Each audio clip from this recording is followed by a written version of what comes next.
AP, Telangana రాష్ట్రాలలో పశ్చిమ మధ్య బంగాళాఖాతం, దక్షిణ ఆంధ్రప్రదేశ్ తీరం మీదుగా కొనసాగుతున్న ఉపరితల ఆవర్తనం కారణంగా వర్షాలు కురుస్తున్న విషయం తెలిసిందే. జూలై 8వ తేదీ నుంచి 11వ తేదీ వరకు వర్షాలు కురుస్తాయని హైదరాబాద్ వాతావరణ కేంద్రం వెల్లడించింది.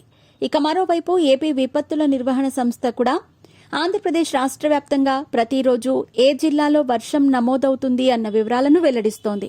ఈరోజు ఏపీ విపత్తుల నిర్వహణ సంస్థ వెల్లడించిన వివరాల ప్రకారం ఉత్తర కోస్తా తీరం మీదుగా ఆవర్తనం విస్తరించి ఉంది. దీని ప్రభావంతో నేడు ఆంధ్రప్రదేశ్ రాష్ట్రంలోని శ్రీకాకుళం, విజయనగరం, పార్వతీపురం మన్యం, అల్లూరి సీతారామరాజు, అనకాపల్లి, శ్రీ సత్యసాయి, వైఎస్సార్, అన్నమయ్య, చిత్తూరు, తిరుపతి జిల్లాల్లో అక్కడక్కడ పిడుగులతో కూడిన మోస్తారు వర్షాలు కురిసే అవకాశం ఉంది. అలాగే విశాఖ, కాకినాడ, కోనసీమ, ఉభయ గోదావరి, ఏలూరు, కృష్ణా, బాపట్ల, ప్రకాశం, నెల్లూరు, కర్నూలు, నంద్యాల, అనంతపురం జిల్లాల్లో అక్కడక్కడ పిడుగులతో కూడిన తేలికపాటి వర్షాలు కురిసే అవకాశం ఉంది. ఎక్కువగా పిడుగులు పడే అవకాశం ఉందని వెల్లడించిన క్రమంలో పిడుగుల విషయంలో ప్రజలు జాగ్రత్తగా ఉండాలని, చెట్ల కిందకు వెళ్లకూడదని, ఉరుములు, మెరుపులు వస్తున్న సమయంలో మొబైల్ ఫోన్లను ఉపయోగించకూడదని పేర్కొంది.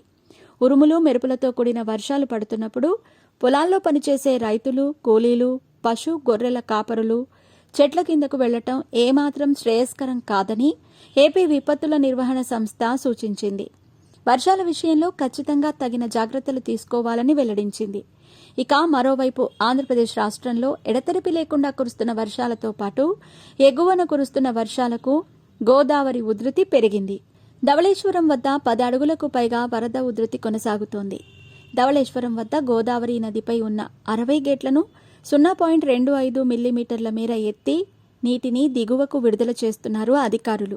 అయితే పెరుగుతున్న గోదావరి వరద కారణంగా ముంపుకు గురయ్యే ప్రమాదం ఉన్న అల్లూరి సీతారామరాజు జిల్లా దేవీపట్నం, చింతూరు, కూనవరం, ఏటపాక, విఆర్పురం మండలాల ప్రజలు ఆందోళనలో ఉన్నారు.